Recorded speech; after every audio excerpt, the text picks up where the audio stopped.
राधे राधे। जय श्री कृष्णा। कैसे हैं आप सभी? आशा करती हूँ आप सभी परम मंगलमय होंगे।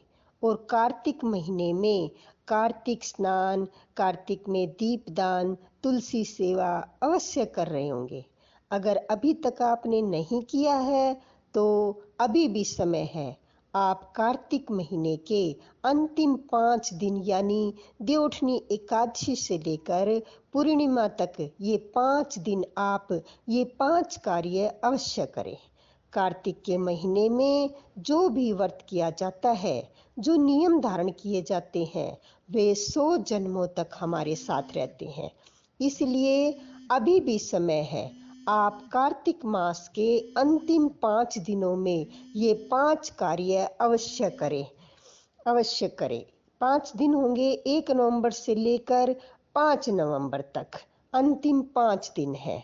1 नवंबर को प्रबोधनी एकादशी रहेगी, जिसे हम देव उठनी एकादशी भी कहते हैं। इस दिन भगवान विष्णु योग निद्रा से जागते हैं और उस दिन तुलसी विवाह भी किया जाता है।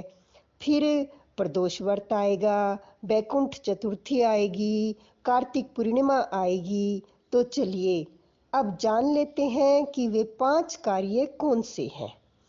पहला कार्य आपको करना है, प्रातःकाल ब्रह्म मुहूर्त में आप इन 5 दिन अवश्य स्नान करिए।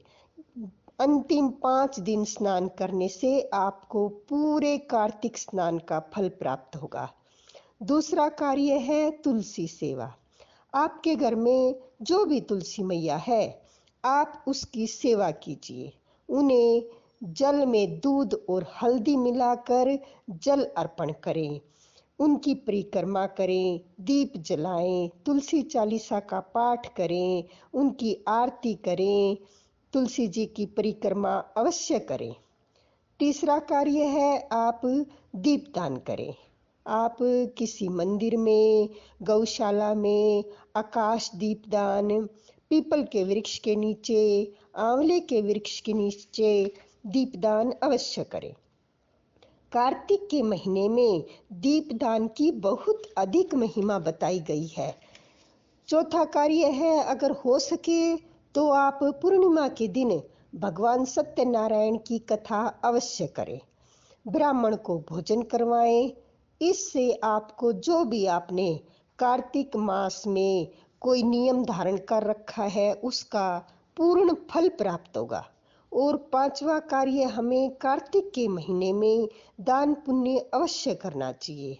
दान आप किसी गरीब व्यक्ति को या ब्राह्मण को कर सकते हैं। कार्तिक के महीने में आप अंतिम 5 दिन स्नान, दान, व्रत, भूमि शयन, दीपदान करके पूरे कार्तिक मास का फल प्राप्त कर सकते हैं। देखिए अभी भी समय है, ये मौका मत छोड़िए और कार्तिक के अंतिम 5 दिनों का पूरा फायदा उठाइए। राधे राधे। जय श्री कृष्णा। कार्तिक का महीना भगवान विष्णु का सबसे प्रिय महीना है। इस मास में करा हुआ छोटे से छोटा कार्य भी भगवान विष्णु को अति प्रसन्न कर सकता है। प्रभु की कृपा पाने के लिए यह अंतिम दिन अत्यंत लाभदायक रहेंगे। आप सभी इन दिनों का पूरा सदुपयोग करें।